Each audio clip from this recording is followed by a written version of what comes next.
I think my days of buying a new flagship every couple of years on contract have gone out the window because the Galaxy S21 and some of these older flagships are still really good.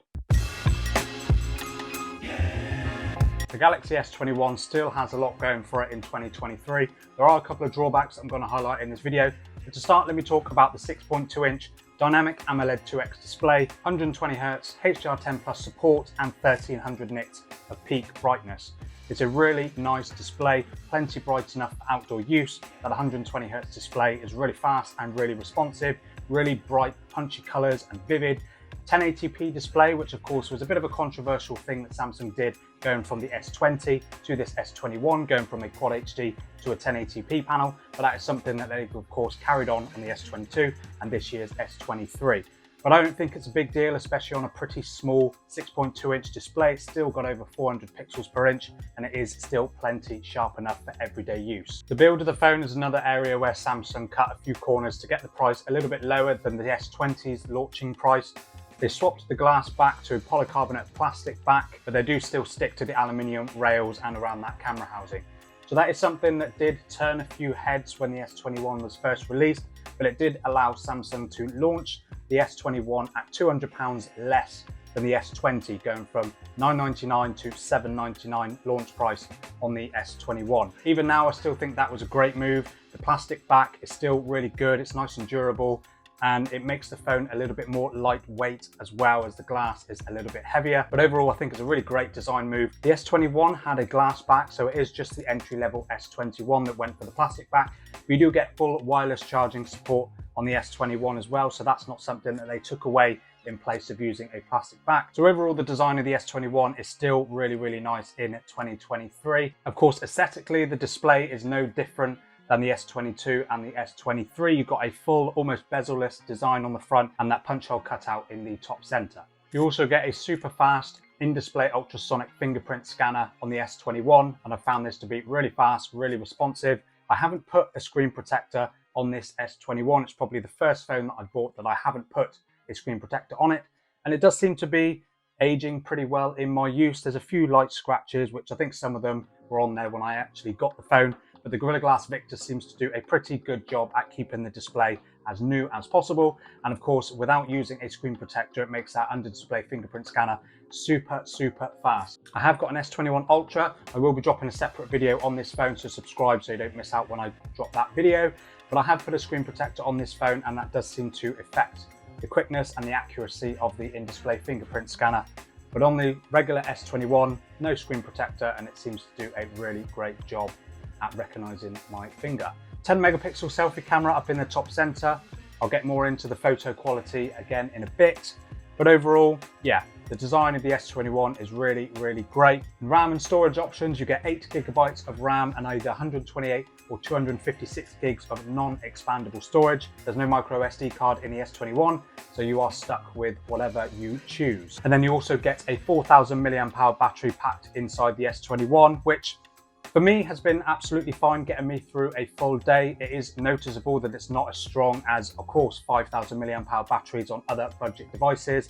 And of course, that 120Hz does take a bit of a toll, and a lot of frequent use of the camera does seem to drop the battery pretty quick as well.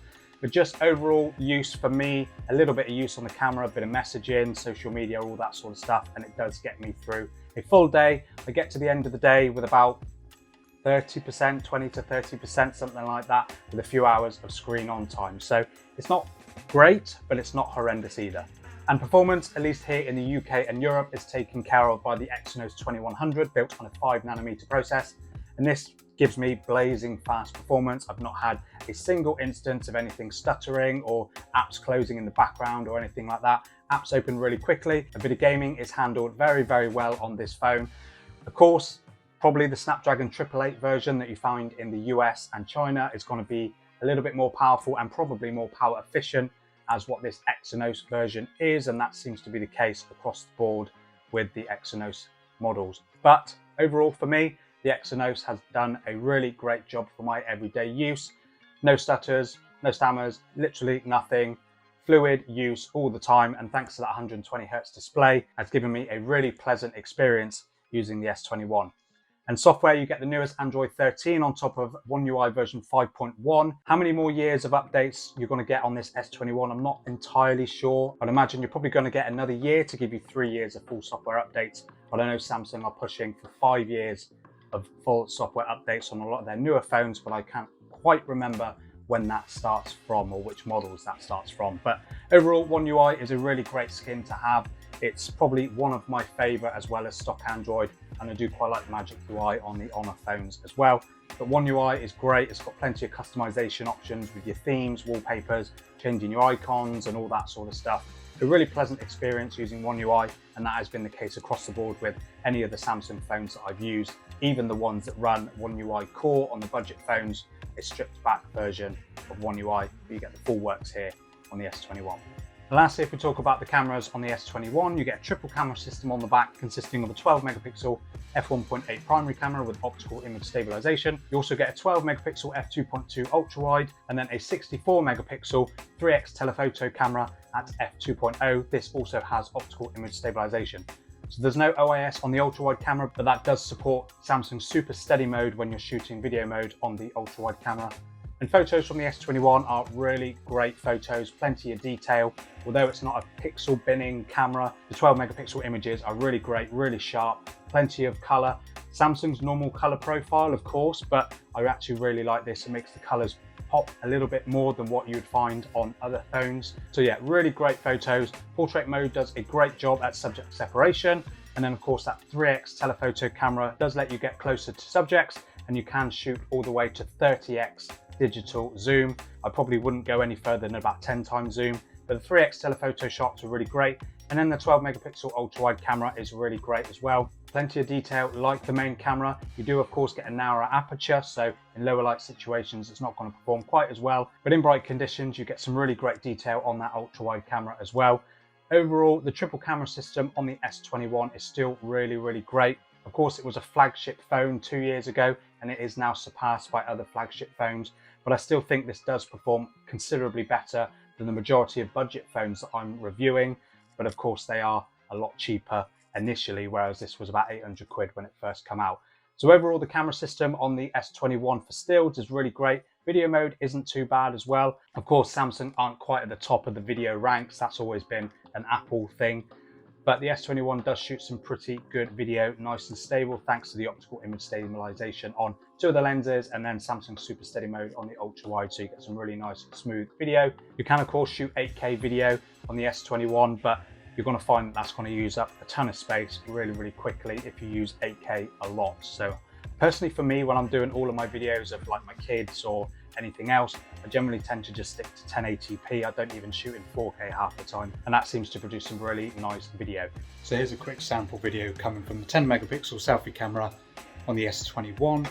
This is capped at 4K at up to 60 FPS. Of course, I think 8K on a selfie camera would be a bit excessive anyway.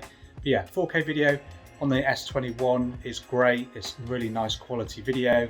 And then photos come out really good as well, and you get proficient subject separation in your portrait shots as well. So overall, I'm pretty pleased with the S21 selfie camera. So overall, the S21 I still think is a really great phone to use. It's probably one that I'll find myself going back and forth between using other phones at the same time. I haven't actually found myself using my iPhone 14 Plus as my daily phone for quite a considerable length of time, because I do kind of miss using a Samsung. I kind of miss going back to that Android on a Samsung. So a really great phone overall, the Samsung Galaxy S21. Now, I mentioned at the beginning of the video a couple of downsides. For me, battery life, yes, I did say it get me through a full day, but if you're someone that is a relatively heavy user of your smartphones, you'll probably find that the S21 won't last you a full day. And then of course, software updates. If you buy this phone now in the hopes of using it for the next 3 or 4 years, you're not going to get another 3 or 4 years of updates. You're probably only going to get another year or so. So that's my look at the Galaxy S21. Do let me know down in the comments if it's a phone that you would consider buying or if you're using now. And don't forget to check out my Galaxy S21 Ultra video when that goes live. Subscribe to the channel so you don't miss when that goes live. And I'll see you there.